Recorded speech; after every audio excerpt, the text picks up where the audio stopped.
it's time for Multifamily Weekend Update with your hosts, Justin Dilley and Eric Sharp. Hey!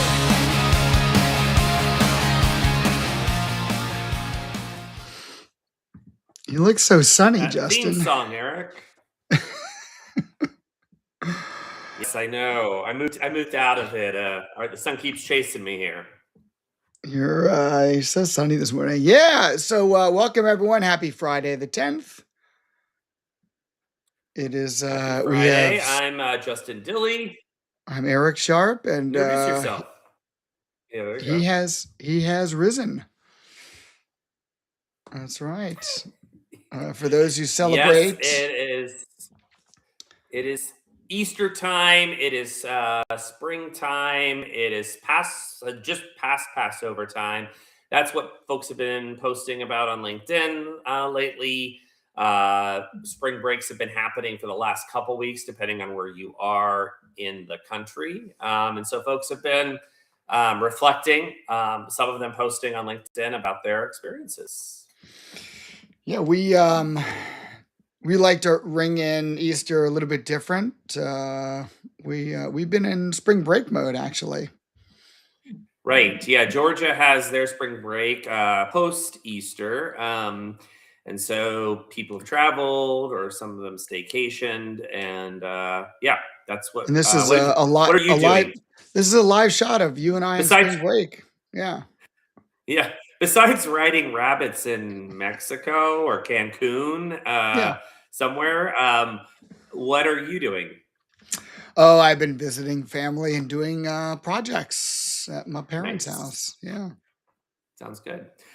It's also Friday, April 10th is also Global Work from Home Day. This is a newer holiday, as if we needed another holiday. But this is just a recognition of the rise in working from home. Obviously, since the pandemic, this has become much more common. Yeah, this is what we look like every time we work from home. So Yeah. You're like the two shots are very different. I don't know what you told ChatGPT. You've like the smoldering kind of like I'm this like, sexy dad kind of thing, and I'm like with a dog and a shot like a geek on my computer. So I appreciate that comparison. obviously I have been treating you well. Yes. But we do want to call out there's been a lot of ways that work from home has affected multifamily. We kind of wrote down three of them, three kind of major shifts or changes. I mean, one of the biggest ones since the work from home kind of shift in our culture has been a move to centralization and remote operations. That has had a big impact on multifamily because it's created new technology, right? Yeah, it's forced operators to figure out how to work not right next to each other. So everything from, digital make ready boards for maintenance teams, who are on site, but still, having operations help support them from afar. That's required, right? Leasing teams, need to be able to communicate up and communicate to the teams that are working from HQ. Yeah, exactly. It's also affected even construction, unit design, and amenity spaces. Folks are more focused on having working space at home, whether it's in their unit specifically, like little dens or nooks for working, or there are available facilities to rent or to use in your space or to reserve. Yeah, you definitely want to have that carved out space. Otherwise, it tends to look like this after a month of working from home. Yes. That's never good. Man, there's that. I just like, what did I do to that pizza? That's like like a velociraptor. a rabbit, yeah, that ate it. And then there's one more kind of big change was sort of the conversion of offices to residential spaces. We talked about one happening in Manhattan last week on the show, but that's something that you see. There's less office space being needed. So a lot of those constructions or those spaces are being converted into residential units. Yes. So I know we've been spring breaking, but that does not stop news from happening. It has maybe not been the busiest week of all weeks in multifamily, but there was some big news from on the fundraising side. Carmel Partners closed 1.35 billion in their ninth fund for value add, Wow. and they're just they're it's a big deal because it's the ninth time they've kind of raised capital for this. And it's kind of showing, they're looking at markets like California, Boston, Denver, Hawaii, New York, Seattle, DC. Um, these are markets that have limited supply. They have, strong rent, but um, instead of the new construction strategy, they're really doubling down on this value add. Yeah, value add is just continuing to prove that it's worth investing in. As we discussed last week, you look at the Midwest has just been doing this, train engine hill upward. The growth, the Mhm. trajectory has continued to grow in the Midwest. It's been volatile in other areas, but regardless, it still is going up. And the Yeah, goal is to always beat the S&P 500. yeah. Yeah, it's that slow and steady mentality for growth. So yeah, that was one piece. Another piece that kind of we talked about on the show once before, actually from Multifamily Dive, um, is an article on immigration policies and how that affects multifamily. Yeah, we brought this up some time ago, and we're rehashing it now because we have more data in the door. Obviously, a lot of everything between ICE and the protests there and funding issues aside, we're looking at the fact that the macro trend is that immigration has dropped tremendously in the United States. We're looking at one of the lowest levels in the last Mhm. 40 plus years. It's fell, what, 82% Right. in 2025. Yeah, and this was reported on by Multifamily Dive. They kind of re-updated this article and reposted it this week. So it's like a newer version. A lot of that content is similar in terms of the effect, but some of the statistics are different and have been kind of changed. One of the biggest differences in what we've been watching or what people are talking about is how the demographics for the renter are shifting much faster than how demographics typically work.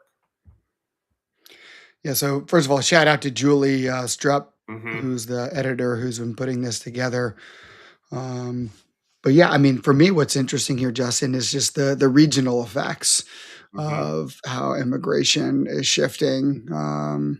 Like you Yeah, said, though, the demographic is absolutely changing, and that affects what's being, the types of units that are in demand right, on each property, as well as the amenities, of course.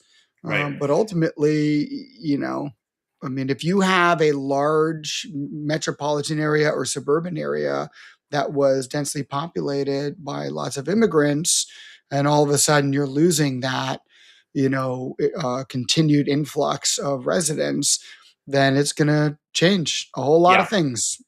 yeah. And again, it's a change that has happened fast.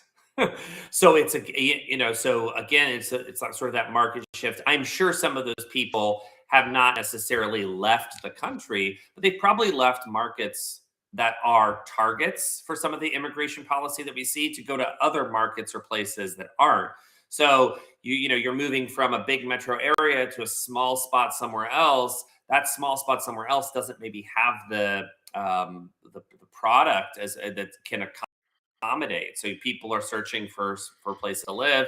It's definitely changing things at a very high rate. That's the biggest takeaway. 100%. Yep. All right.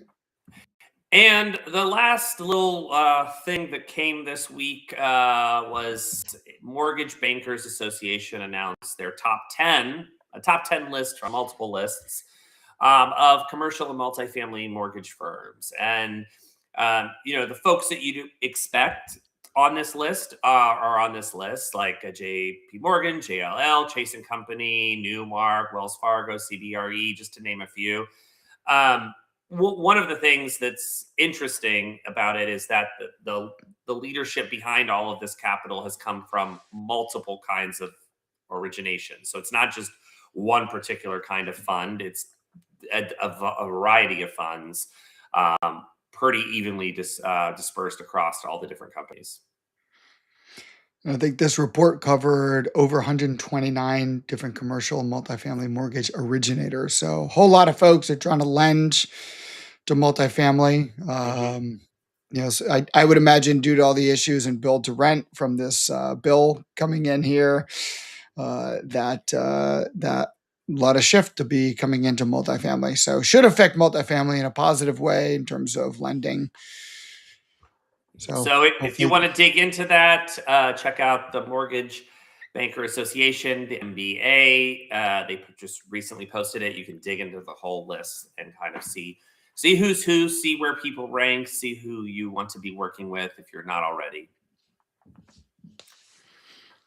all right, let's get to the highlights. Some highlights. These are all kind of thought leadershipy highlights this week. Ryan Kang, who I post about him all the time because I love the infographics he shares.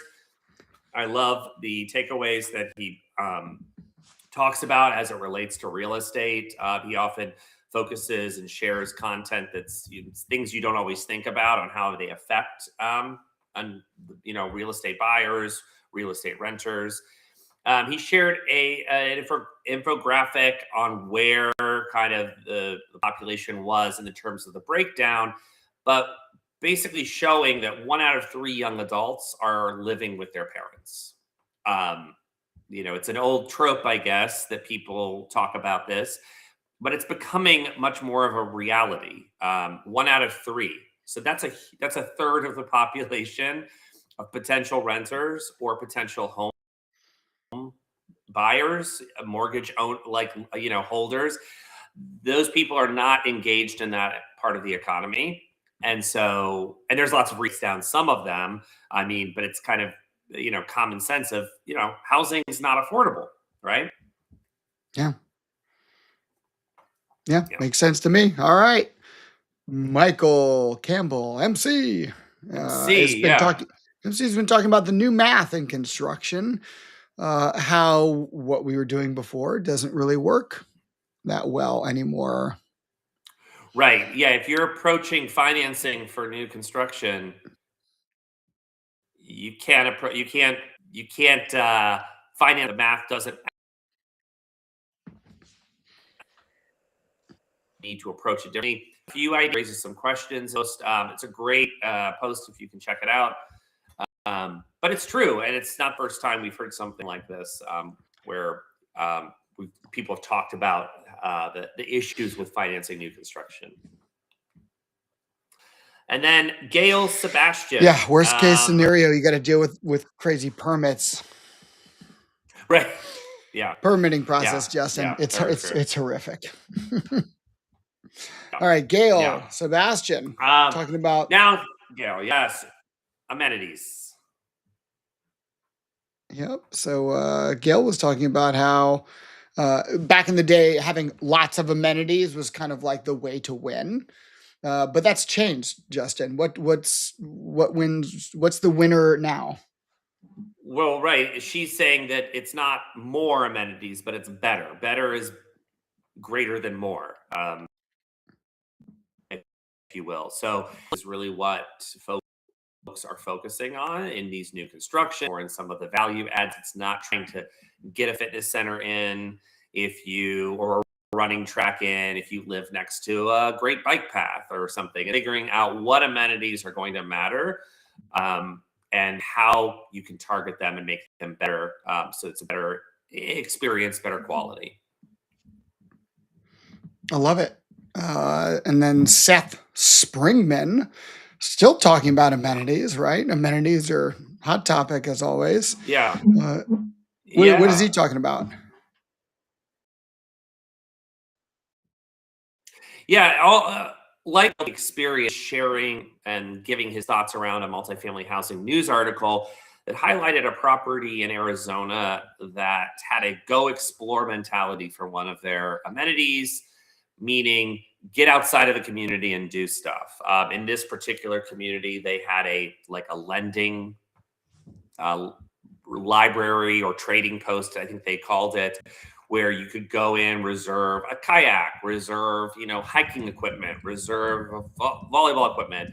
The idea was that retention isn't just about, having something or checking a box. It's really about that experience. So if you live in areas that attract people that want an urban lifestyle, attract people that want an outdoor lifestyle. How can you bridge to that community was really his point, because that's going to be a reason to stay, right? Even you don't have to live next to a river and have a kayak to follow the strategy. If you live in Manhattan and maybe you get discounts on Broadway shows or discounts on certain restaurants because that's part of that urban experience, there's lots of ways to kind of go explore your community.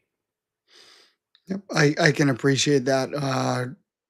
We know the folks at Built are very much so about exploring outside of your community, and it's not the quote unquote four walls that really define the community. It's the entire surrounding area, the businesses, the activities that you can do.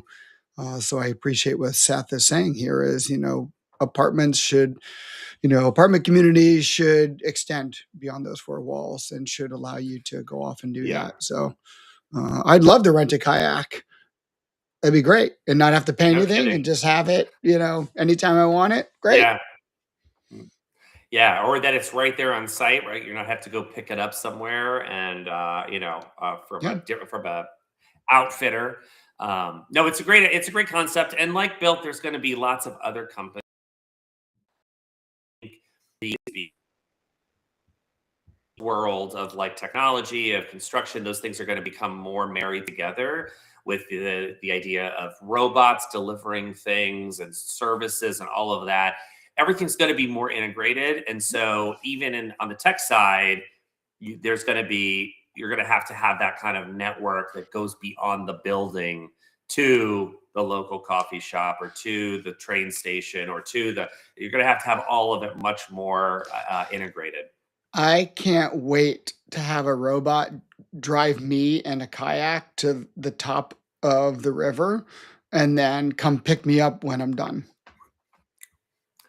Yes, Can't wait. that's everyone's dream, Eric. That's everyone's That's dream. that's everyone's dream.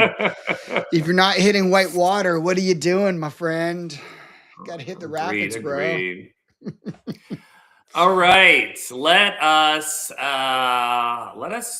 talk about some conferences. We didn't say anything about conferences, but guess what? There's plenty of them. There are plenty of them.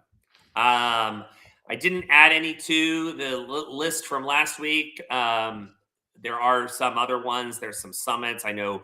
I think ResPage is having their summit. Their user conference is coming up. There's different local apartment associations, hosting a variety of things. But let's see what our wheel lands on today. What we'll talk about.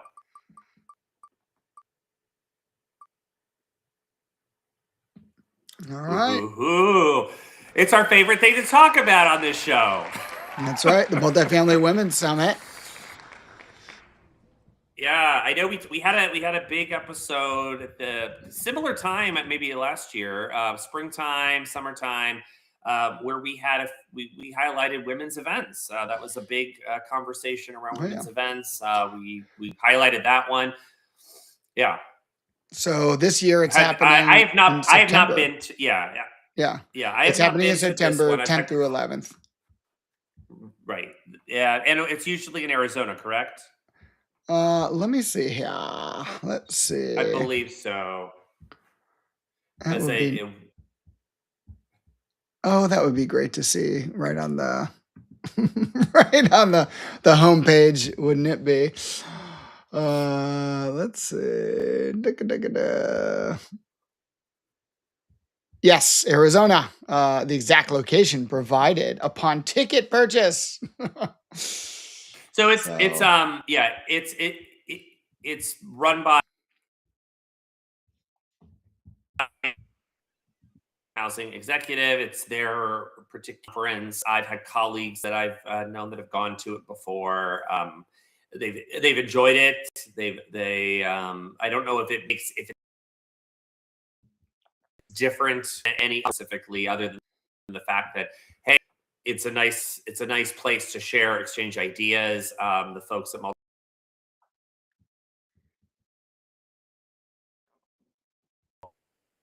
run it, so it's similar to some of their Yeah, I think conferences. I what's know the big difference that I can tell, Justin, is first of all, it's in Scottsdale, Arizona, and they have something called My Stage, My Mhm. Story, where they're trying to provide a space for women to get up on stage and speak, not only for practice, but to get out there, right? To have a chance to get up there and speak, to be known, be seen, and be heard. And that's important in our industry to provide those opportunities. This is a great foundational place to get that done so you can go off and speak at other conferences.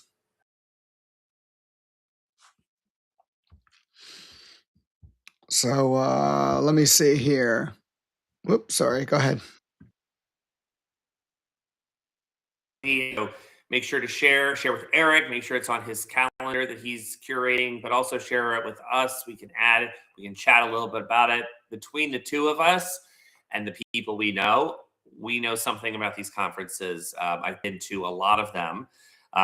Next week is TAA.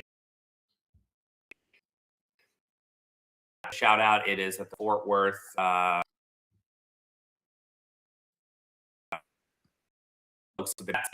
it feels like a conference. Texas is everything's bigger there, and they're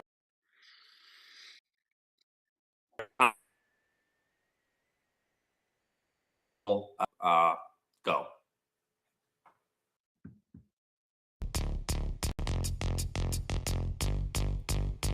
This conference and the experience has been levels above what I even expected. I've had a blast, I've met a lot of people, partners that we use now in my current property that I've met. I've put face to face with the vendors, so having a great time. My biggest surprise for the conference was how quickly it felt like a family in multifamily. It's about the relationships and meeting the people. You never know when that connection is going to come back around. This experience made me feel more connected because there's a lot of vendors and different companies here, and I can actually go out and talk to them. It's given me different tools that I can use, made me kind of think outside of the box. I can use the information that I had in the classes to share with my team. I can use the information that I learned in the speeches from the presenters and just help grow myself personally.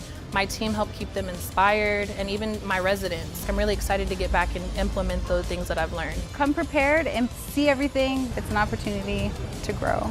Wear comfortable shoes if you plan on attending the conference for the first time. Definitely come ready to just soak in as much information as you can. There's so much to learn. If you're thinking about attending the TAA conference next year, do it. Said. Well said. All right, everyone. Y'all have a great week. Enjoy the rest of your spring break or just enjoy your weekend.